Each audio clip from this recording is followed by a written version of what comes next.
VACCHO would like to advise Aboriginal and/or Torres Strait Islander peoples that the following may contain images, voices, and discussions of those who have returned to the dreaming. VACCHO advises that the following recording may contain strong mental health and suicide references. If you feel like you need support or someone to yarn with, call the Yarning Safe and Strong Aboriginal and Torres Strait Islander support line, which is available 24/7 on 1800 959 563, or speak to your local health professional. Hello and welcome to episode 2 of VACCHO's Cultural Safety podcast, Our Strong Voices. My name is Sheree Jackson. I am a proud Wurrung and Gunditjmara woman. I have a very special guest with me today, but before I introduce him, I will do an acknowledgement to country. VACCHO acknowledges this podcast is created on unceded lands of the Wurundjeri people of the Kulin Nation. We pay our respects to Wurundjeri elders, past, present, and emerging, and extend those respects to all traditional owners across the country where we live and we work. Just a little bit of background about our guest today. Sheree has had a long history in advocacy for Aboriginal people and communities and over 20 years' experience in designing engagement mechanisms which empower Aboriginal communities to have a voice. Sheree joined VACCHO in 2021 and is responsible for overseeing a range of programs within social and emotional wellbeing, along with leading the establishment of the Victorian Aboriginal Social and Emotional Wellbeing Centre for Excellence. Before coming to VACCHO, Sheree was leading a range of projects working alongside her clients to undergo cultural transformation from an Aboriginal perspective.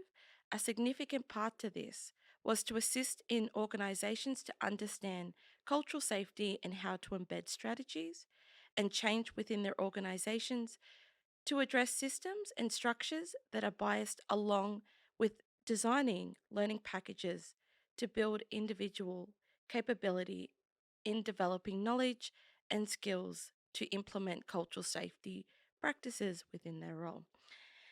And another little exclusive for our podcast listeners today, Sheree Lowe is also one of the biggest Collingwood fans in the country, may even be the next president. Sheree, how are you today? I'm good, thanks, Sherelle. It's always a little bit uncomfortable hearing your little bio back at you, but pretty good. Yes, I was glad that we ended on a football note. Always a really good one to know to next president of Collingwood. I don't know about that, but anyway. Now, Sheree, you are a proud Djab Wurrung and a Gunditjmara woman. Could you tell us a little bit about your country and what you love most about your country? Yeah, sure. Yes, Djab Wurrung and Gunditjmara. But I was born and raised on Wadawurrung country, so in regional Victoria in Ballarat. But I feel like, and I'm obviously culturally biased, that our country is the best country. We've got some of the most beautiful landscapes in the world. Gary Word is one of my favourite places, or for others listening, that's Grampians National Park down there at Budja Budja or in Halls Gap. We're also really blessed moving more to the coast when you think about the 12 Apostles, the Hopkins River, those types of places. We're really fortunate to have lots of different landscapes to enjoy.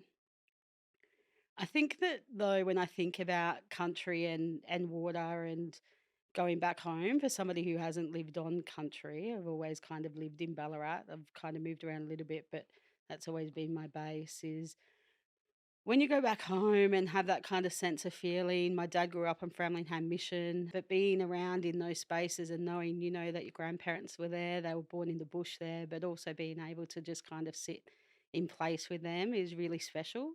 Being able to kind of know our ancestors and the cultural knowledge that those landscapes hold, the stories of our people. So we're pretty fortunate in that, but also because I have lived in Ballarat for a long time, there's some really beautiful places there as well. And as Aboriginal people, we have that responsibility when we're living off country to take care of country, as we're all custodians in some way of making sure that we kind of follow cultural protocols and those types of things. So I'm pretty blessed in that way. Sounds like absolutely beautiful country. Absolutely love hearing it. You have been advocating for the Aboriginal and Torres Strait Islander community for 20 years, well, over 20 years or more. Could you tell us a little bit about this journey and when did your passion for advocacy start? Yeah, when I was thinking back about this question, I was like thinking, where did my passion for advocacy start? And why do I do the things that I do? So I had to dig deep a little bit in the memory bank and try to kind of think back, because sometimes you just do what you do and you don't really think about it.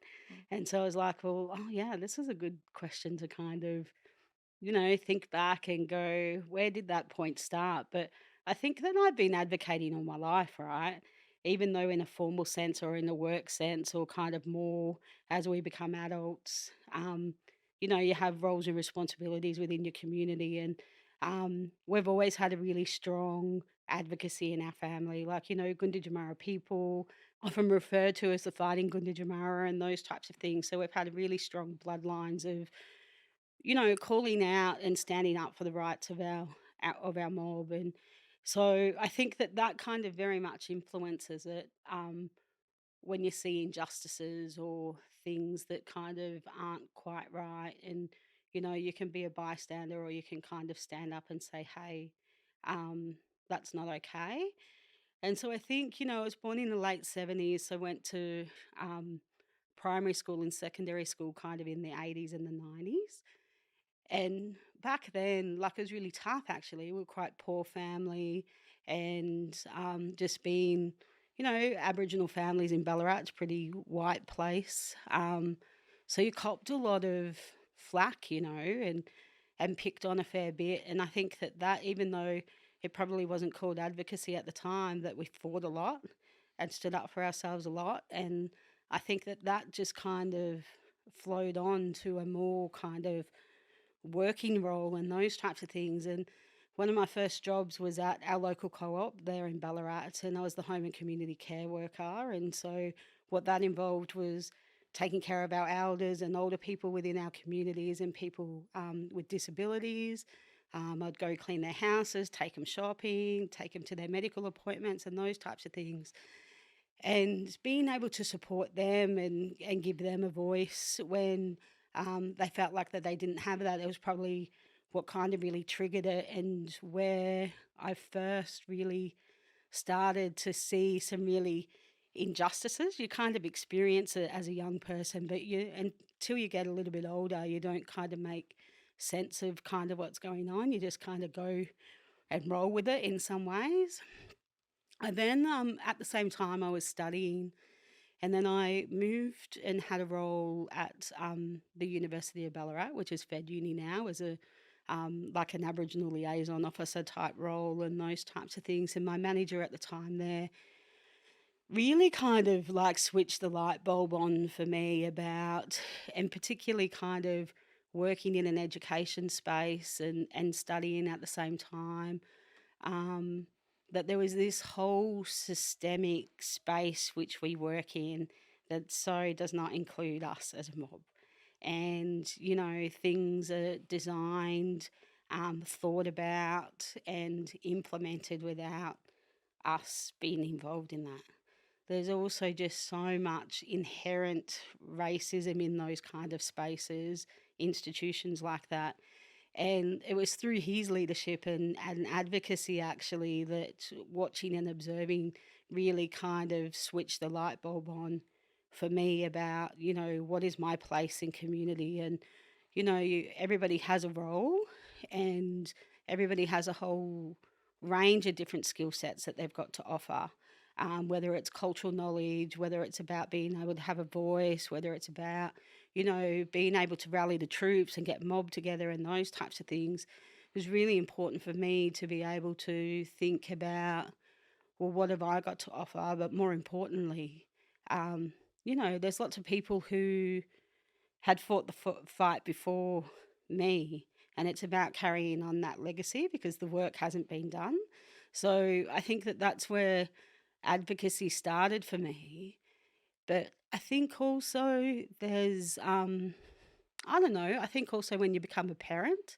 So I had my first child when I was 22, and then Elias when I was 25. So I think that when you become a parent, also that you have an extra layer of um, responsibility of being able to grow kids up strong in their culture and identity in a world that doesn't really know how to embrace Aboriginal people, right?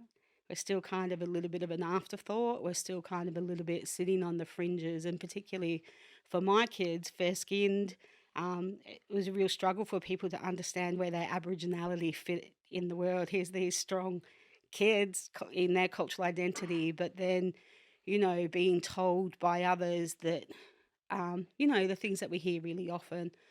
Are you sure you're Aboriginal? You don't really look Aboriginal. Those types of things, and the damaging impacts that has on young people. And they're not alone. That's the story of kids growing up in a Western education system, kids within their peer groups, and those types of things. So I think that advocacy just kind of continued on in that way. So something happened in my life when I was around that same time when I had Tani, so around 22, that my dad went to jail.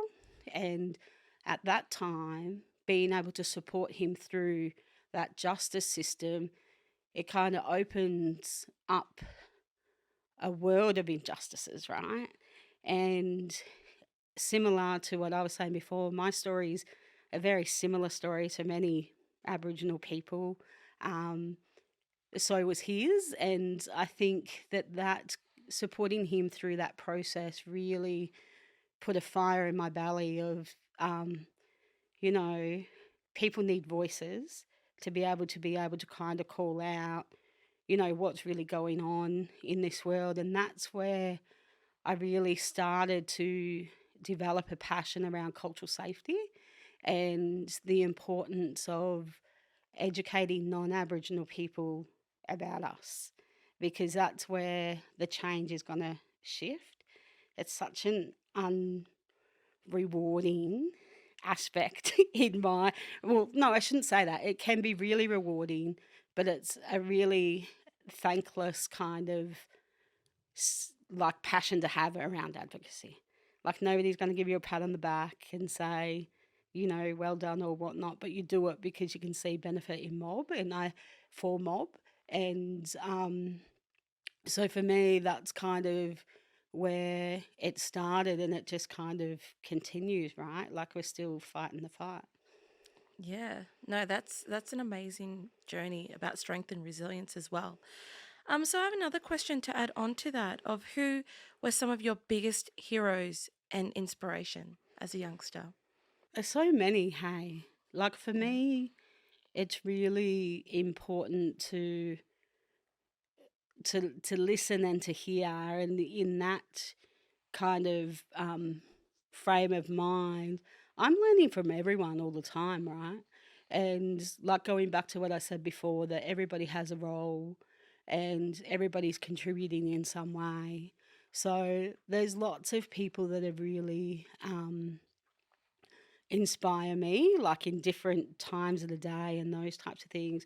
My parents are obviously, the fundamentals, like, they're the ones that created me, and I think of them and their resilience and their love. Like they, an Aboriginal man and a non-Aboriginal woman living in regional Victoria in Warrnambool, dare say that it was pretty frowned upon for them to be having a relationship. They moved to Ballarat at a really young age. Like I think my mum was 17, my dad might have been 19, and started their little family, me and my older brother and older sister. And so I think, and when you think back, you don't appreciate it at the time and when you're young, but when you look back and go, you know what, how brave were you guys? Like, stepping out of the space, like defying what society is kind of defining for what should and shouldn't happen in the world, and, creating your own spaces. So I have a lot of admiration for them and their bravery in that space. And, as most parents do, they kind of guide you in the way and, teach you how to survive as a person. And so for that, like I'll always be endlessly thankful. I think also when I was thinking back to this question, that although not wanting to kind of call out and make a list because, I don't know who's going to watch this, and then they'll say, you have favourites kind of thing.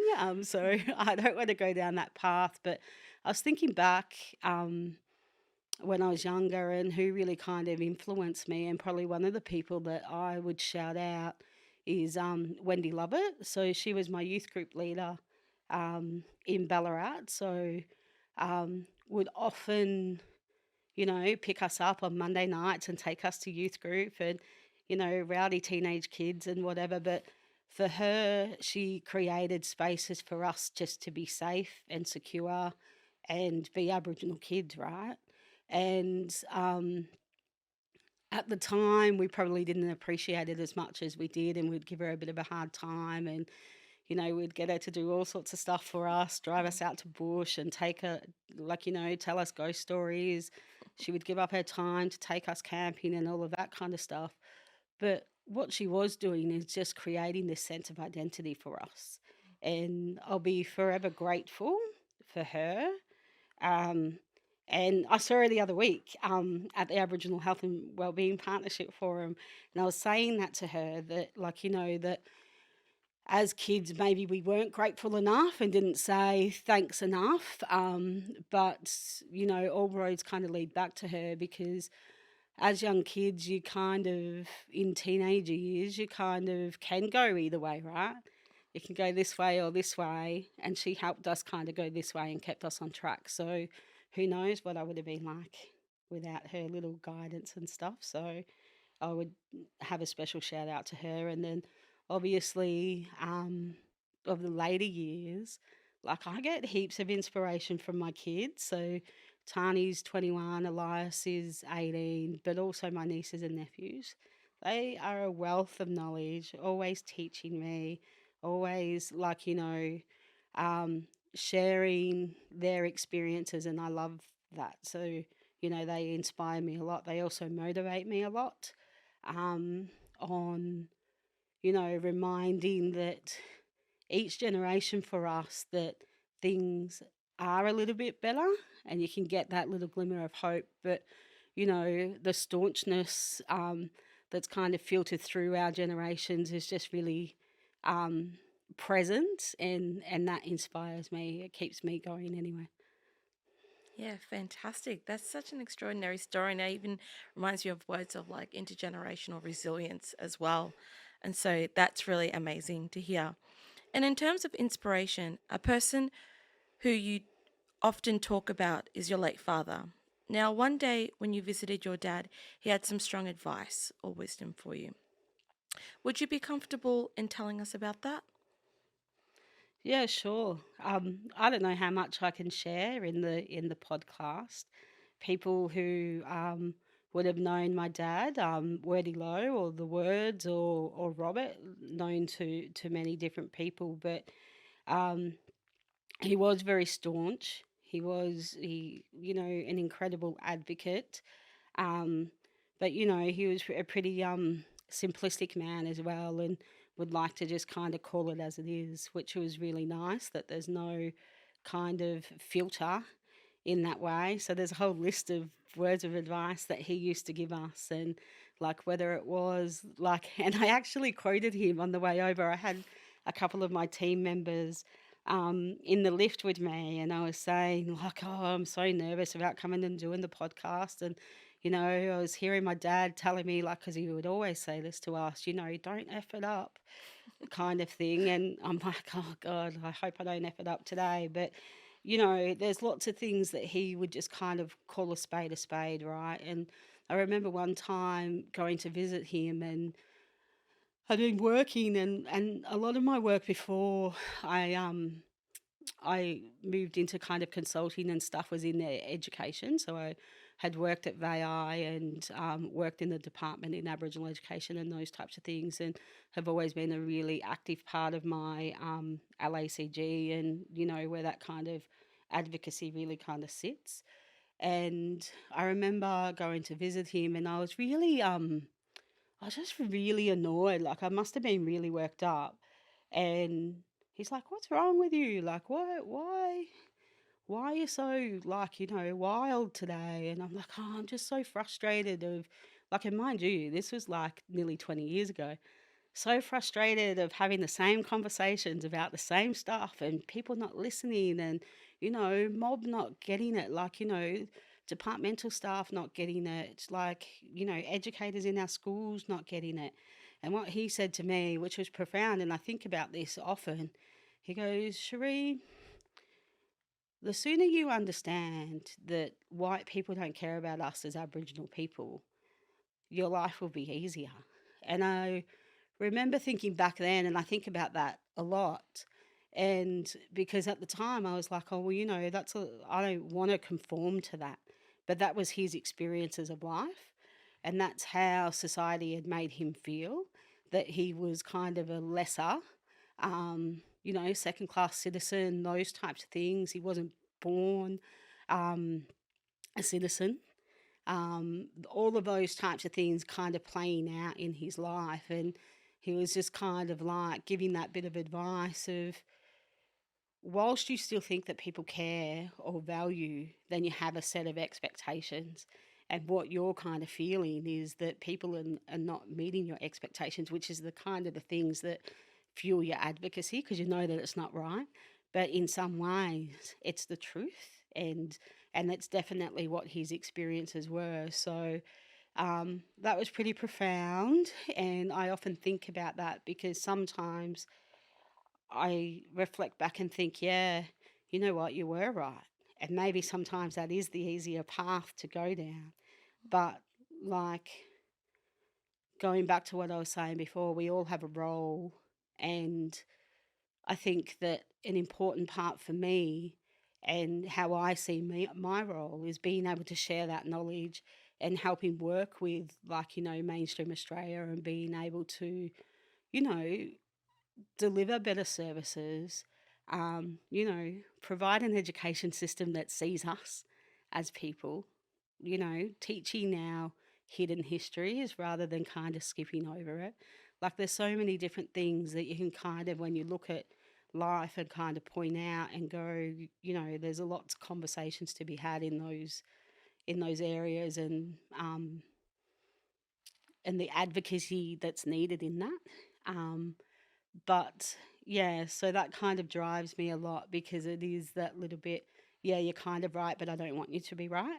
Like, but I want to really be able to kind of change that. And I think that when we talk about cultural safety in particular, that is something that really um, is at the core of that, um, of why it's really passionate, like why it's a real passion for me, because I think that in the work that I do, I just see so often people feeling culturally unsafe or experiencing racism and discrimination in different spaces, whether it's in education, whether it's in the health system or whatnot, which really then impacts on people's ability to access the services that they may need.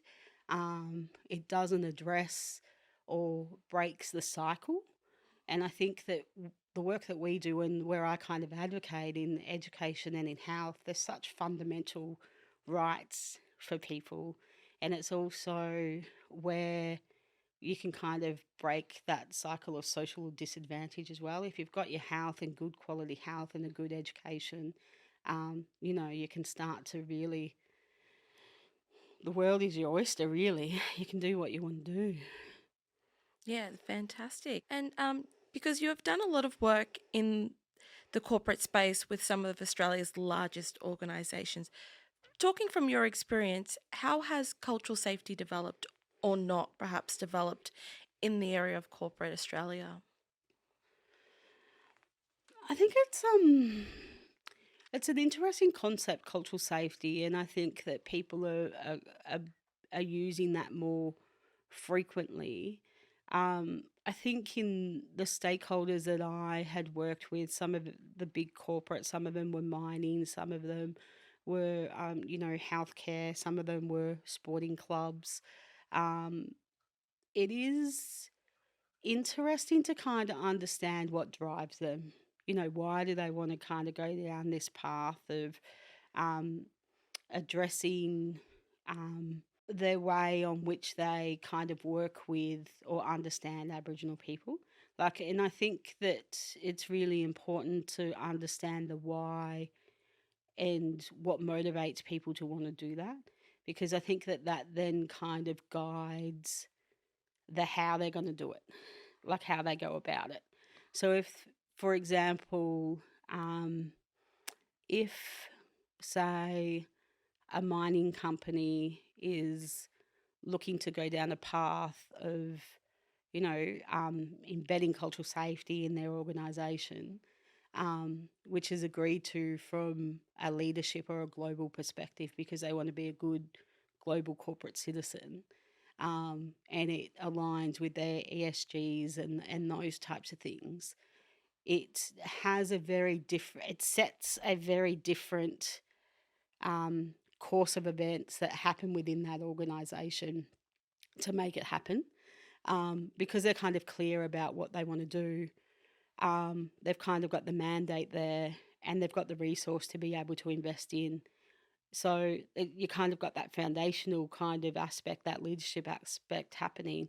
But what often kind of happens is that there's a disconnect between that and the implementation. So it kind of gets lost in translation of what and how that looks like. And so you don't really see a change. So corporate Australia is kind of grappling with that a little bit. Like, we're saying the right things and we want to do the right things, but we're still not kind of filtering down the change that needs to happen. And a perfect example of that, and not as one of our previous clients, but like in the media, BHP has got one of the highest, Aboriginal and or Torres Strait Islander employee population. I think it's 7.8% of their workforce is Aboriginal and Torres Strait Islander. So from the outside looking in, you would think, oh, that must be a great organisation for blackfellas. But then a couple of months ago, I think it was, or even maybe last year with COVID, it, all the time kind of blends in, right? I can't really remember when it was, but there was a massive media release around the racism experienced in that workplace. So sometimes you can kind of put some measures in, but if you can't change the culture of your organisation, which really stems back to the why are we doing this and then how are we going to do this, is really important to kind of think about. Like, you can kind of see some smaller organisations that really have thought that through and really planned out their approach. They're looking at both their people and their structures. They're also comfortable in calling out racism and discrimination and working out ways on how to deal with that. Like, I think that sometimes we want to do what we want to do, but we don't want to grapple the whole entirety of what needs to happen and what needs to be spoken about. And so for me, when I would work in those spaces, like, the starting point was really to get a good understanding of how real people are to the commitment. Like, how committed are you to having conversations around racism? Do you want to have it, or do you still deny that it doesn't exist? Those types of things. And that gives you a good sense of place of where to start, because it's not necessarily a bad thing that people or organisations haven't figured that out yet, because as a nation we haven't figured that out yet, because we're still having the same conversations, right? And so the important thing for me in that way is that people are up for having the conversation and a willingness to change and to listen. And I think in corporate Australia you see that a lot, because they're not so bound by, they can do what they want in a way because they are corporate and they're not necessarily relying on government investment. So sometimes government investment guides, people's need to be thinking about diversity and inclusion. They need to have targets in their procurement. They might need employment targets to comply with government contracts. So they're kind of driving that need and way of focusing on Aboriginal inclusion within their workplaces. But for me, so there's kind of some good change and some really good champions in that space, but there's still got a long way to go to create the change that we need.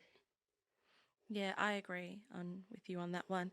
And you've talked a little bit about some of the smaller organisations, but what steps would you like to see taken by Australian organisations, big and small, to address cultural safety?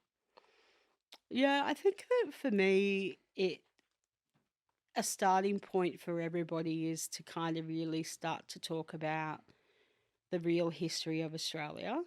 And I think that I would like to see everybody talking about that, because I think that that's the starting point. I think that sometimes that's one of the biggest blockers. I think that the two things in my experience is that people um, have no awareness because they hadn't been taught. Like, they've grown up in an era where, this stuff wasn't spoken about. They, you know, start their careers, and here we are kind of working with them and educating them. Um, so I think that that's an important part of there's no blame here. We understand that you may not have been the cause of that, but you can make a choice every day whether you want to kind of still conform to that and ignore that, or be a part of the solution and stand up and move forward. And I appreciate the fact for people that that's really hard if you haven't lived and experienced the lives that we've lived and experienced, because you probably have to go through a bit of an unlearning process, which may really kind of challenge, some of the things, or some of their people even, that you have, love, trust, and respect for, whether it's, educators, whether it's your family members, and those types of things of, hey, maybe what I was taught isn't really the complete truth. Um, and that part in itself is really, really hard, and takes a bit of time. But if everybody kind of focused on that and understood that, then I think it would kind of shift the conversations, but also shift the kind of power dynamics a little bit as well. So when we talk about things like, Aboriginal led and the importance of that, or people might frame that in self-determination or whatnot, um, but being able to understand our journeys, like our hidden histories that we don't talk about. Like, we still struggle to talk about massacres. We still struggle to grapple with the fact that it was only in 1967 that Aboriginal people were citizens. Like, because that's kind of in our lifetime. In some people, it may not be in their lifetime, but definitely the Mabo decision is in most people's working lifetime, and being able to kind of have those as reference points, that although we talk about it in a history context, it's a living history, and it's not, many centuries ago or whatnot.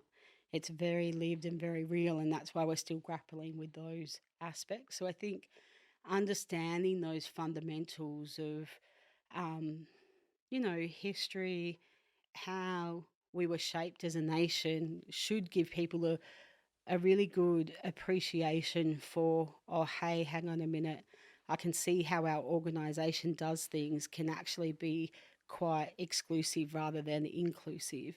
So I think seeing people understanding and investing in the time to understand that type of stuff is really important. I also think that it's important through that process as well of people understanding that they have a culture as well.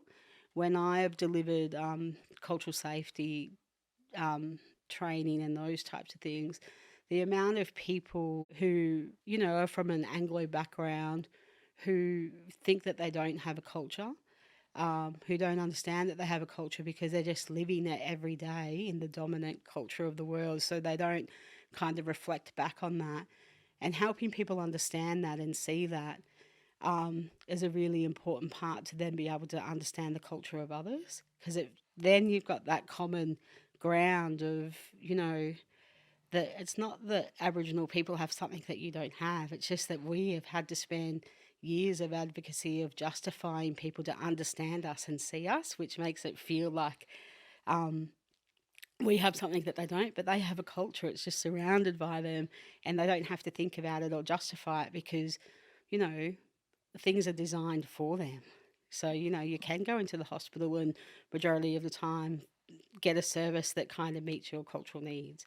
Or you can go down to the shops and, get served off the bat, or not kind of, get pushed to the back of the line, or those types of things. And I think that helping people work through that individual reflections and understanding that this process is just as much about understanding yourself as it is about understanding the other. Like, that's a really important part.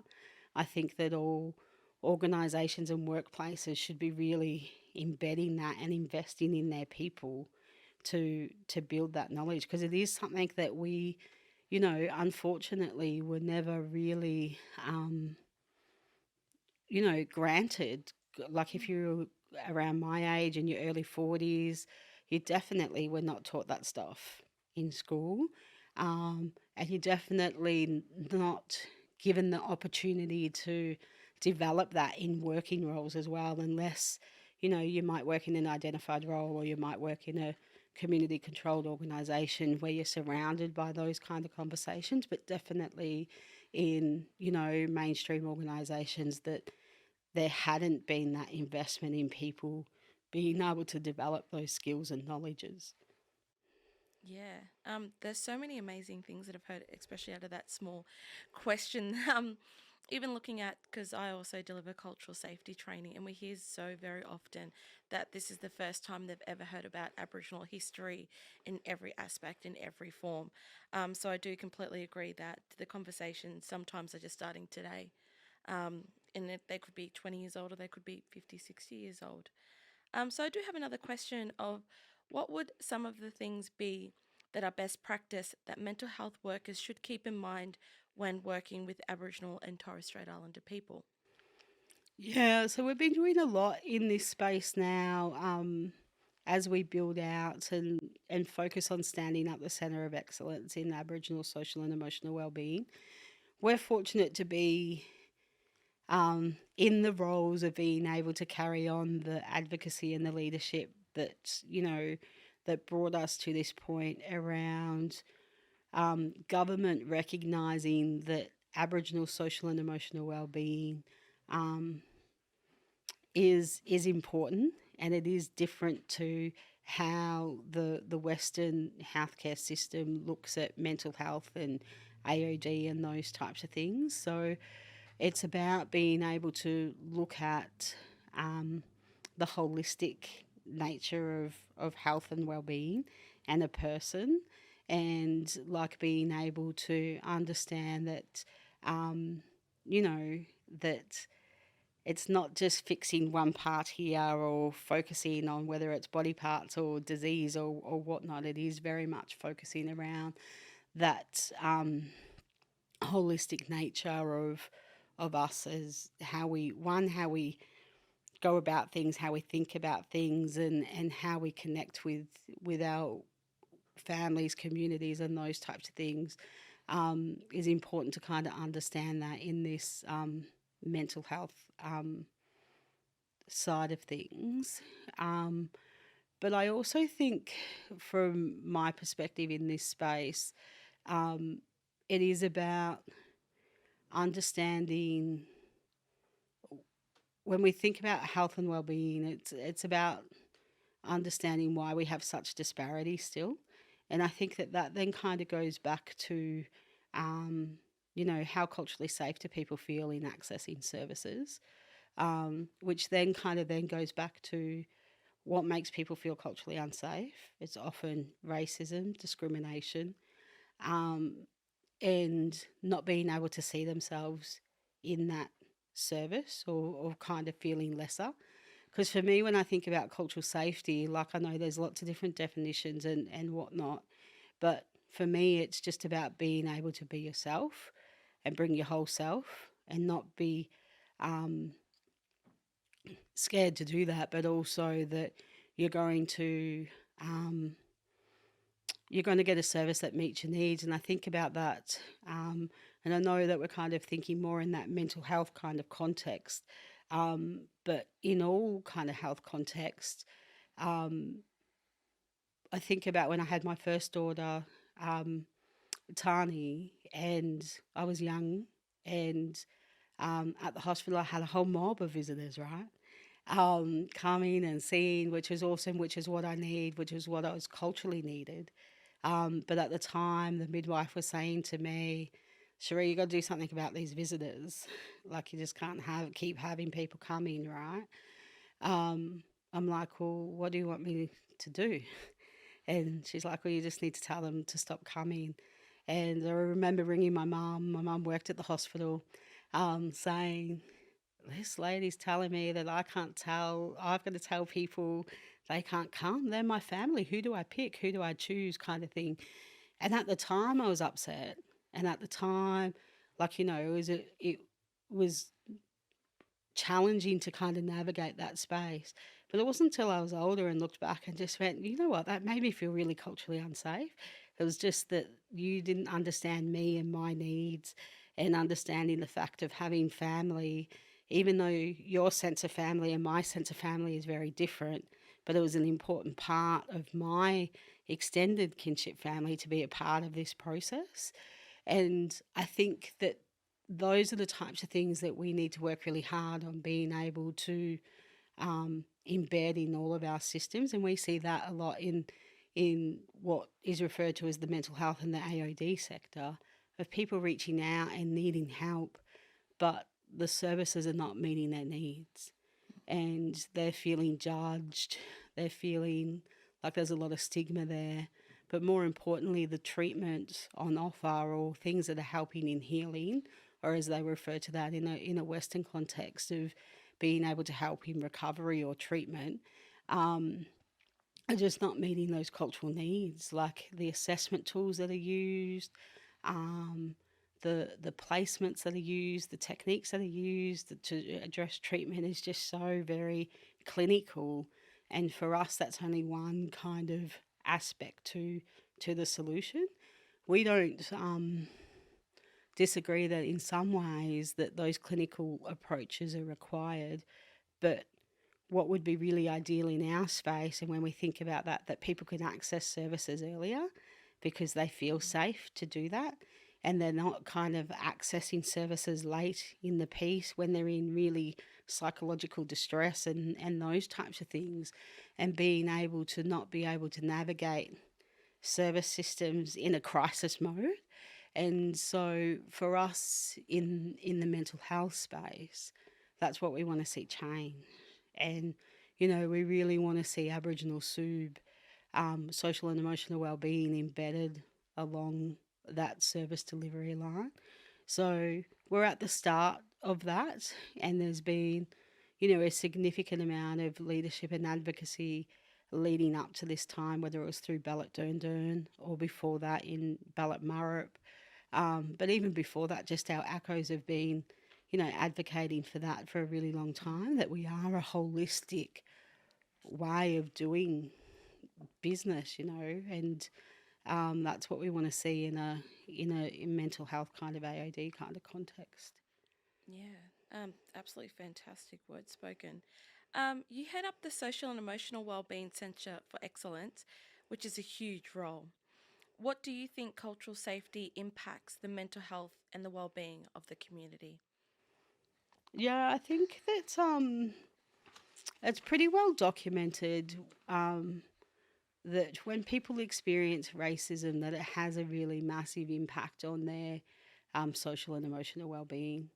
It creates like anxiety, stresses, all of those types of things. And so I think, as I said before, like when I think about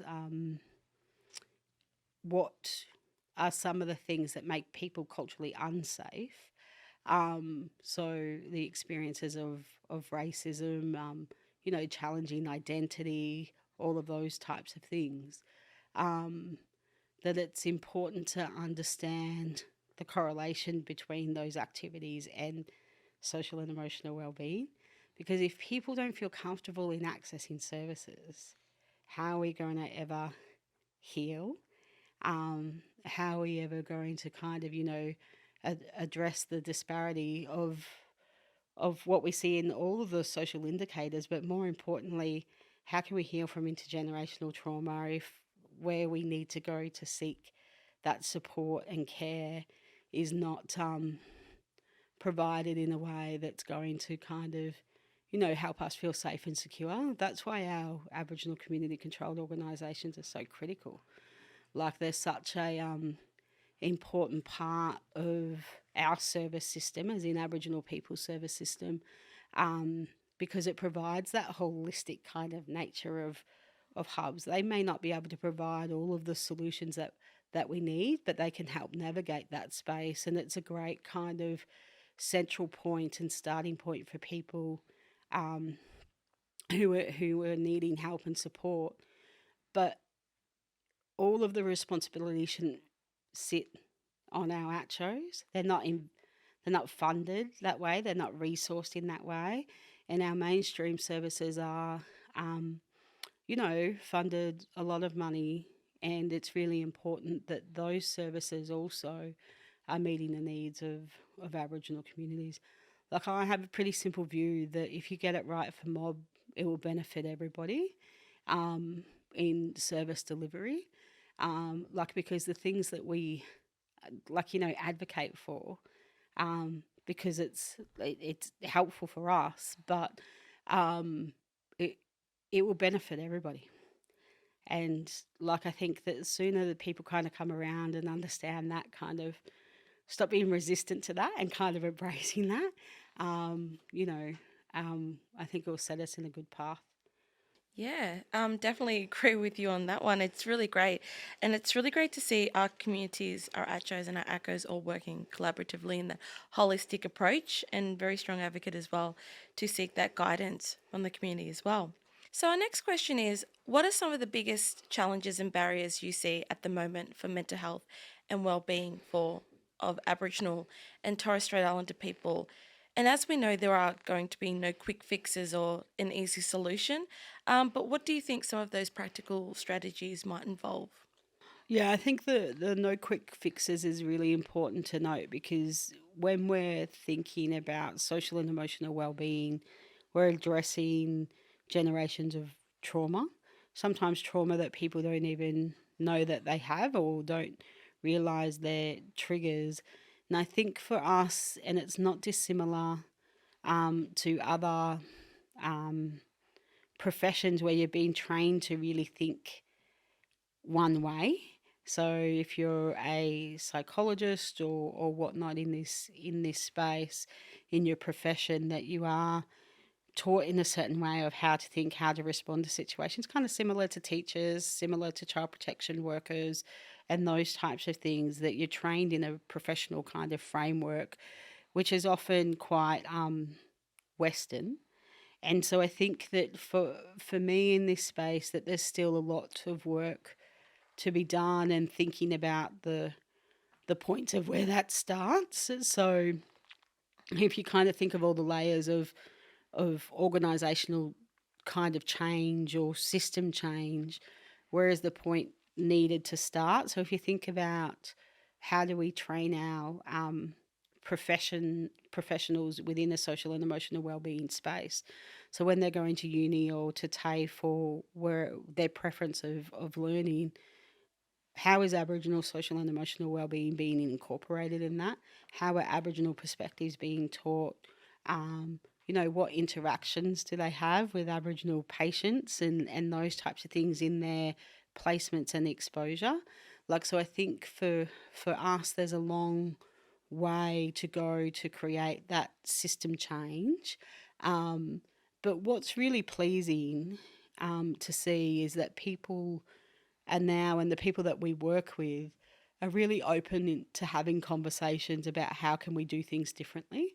So that's one of the biggest challenges, I think, is when you're still having conversations with people who fund us or who work alongside us or in partnerships, but sometimes not truly in the sense of partnerships, are understanding the need to change. So they've kind of got that knowledge and awareness that how things had been done in the past haven't worked.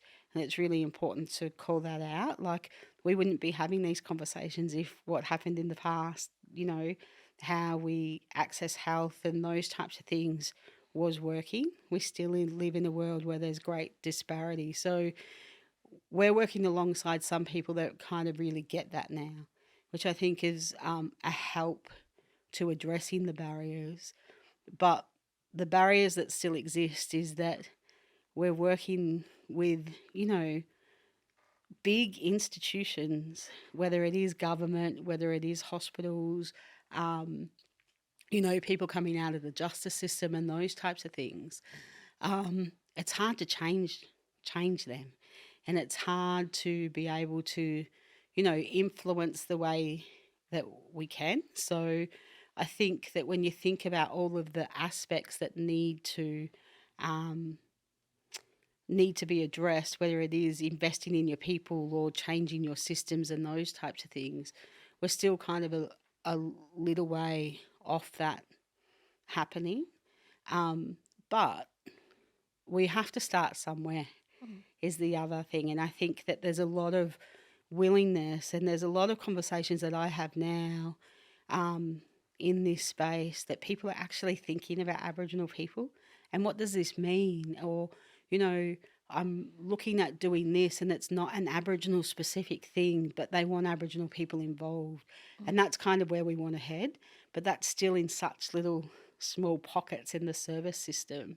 So it's about being able to build those little bits of evidence base and, being able to say, oh, that worked there, and how do we scale that up, and how does that translate into other kind of spaces and locations. And I think for us,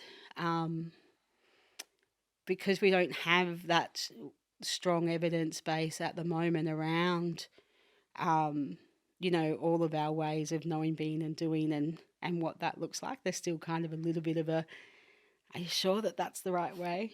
And what I say to people who are still kind of grappling with that is, what do we have to lose of doing something different? Because what we've done from here to here in a broader context, that's not what we have done as Aboriginal people in advocacy and service delivery and all of those things for people. But as a society collectively, it hasn't kind of worked.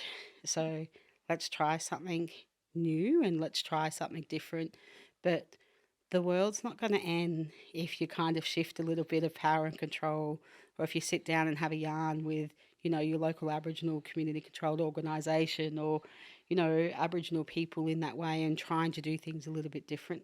That's sometimes where we get the best learnings from, a little bit of, I didn't get it right, but don't let that kind of fear stop people being able to kind of drive the change that we need to change. Like, we're not going to get it right all the time, but the biggest probably challenge is that people become so worried about doing the wrong thing that they become paralysed and don't do anything.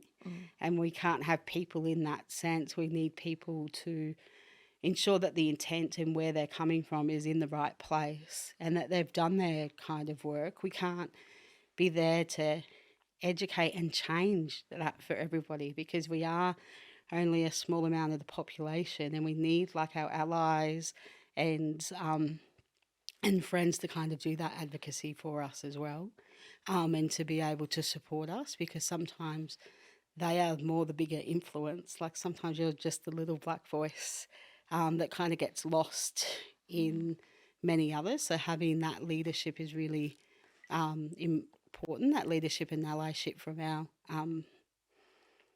our mainstream providers as well. And the other thing was that obviously our social and emotional wellbeing framework is something that's still, still being embedded in the conversations, and it's still being, trialed and tested, I guess, in other spaces. And I think until people really embrace that there will still be a little bit of challenges in that space. So it's really they're the biggest challenges that I see. Okay, so now we're going to ask our last question for the day. It's pretty exciting. The launch of the Centre of Excellence. It is a very exciting time. Could you tell us a little bit about it? Sure. So we launched the centre in May. So it was a long little road travelled to get to that point, but we were really excited about being able to officially launch the centre alongside the Minister of Mental Health, Minister Molino. We held an event at Fed Square which celebrated the importance of Aboriginal culture and how Aboriginal culture is a protective factor for our people, and a really core part to the centre was celebrating that and acknowledging that in the social and emotional wellbeing space. And the a real focus of the centre is about being able to highlight how we do things differently. So the launch was very much about a celebration of that, about culture as a protective factor. Often in this space, we talk about the impacts.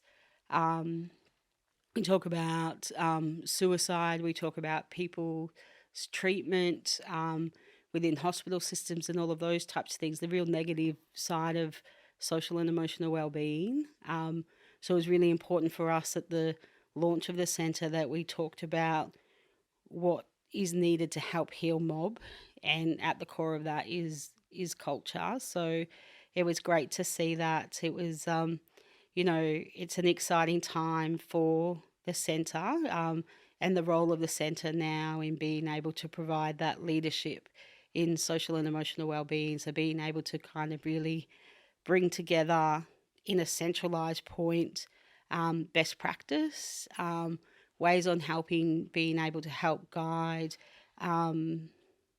the social and emotional wellbeing sector, or the mental health and AOD sector. But the most important part and the critical aspect of the centre is being able to support our social and emotional wellbeing workforce who are based out in our VACCHOs, and celebrating the work that they do for our mob, and at that kind of service delivery, at the cold face of being able to deal and support with them. So it was about celebrating, the role that they have as well. But it is exciting times, and, there's a lot of work to occur in the future, but we're really, really excited by it. It does sound very, very exciting, and it's going to be even more exciting to see the road ahead. And that is a wrap for episode 2 of Our Strong Voices. Thank you for your time, Sheree, and being so generous with your answers and sharing your stories with us as well. And we'll catch everyone next time. Thank you so much. If you would like to know more about VACCHO, don't forget to visit vaccho.org.au or check us out on the socials. You can find this podcast on SoundCloud and YouTube. Just search for VACCHO.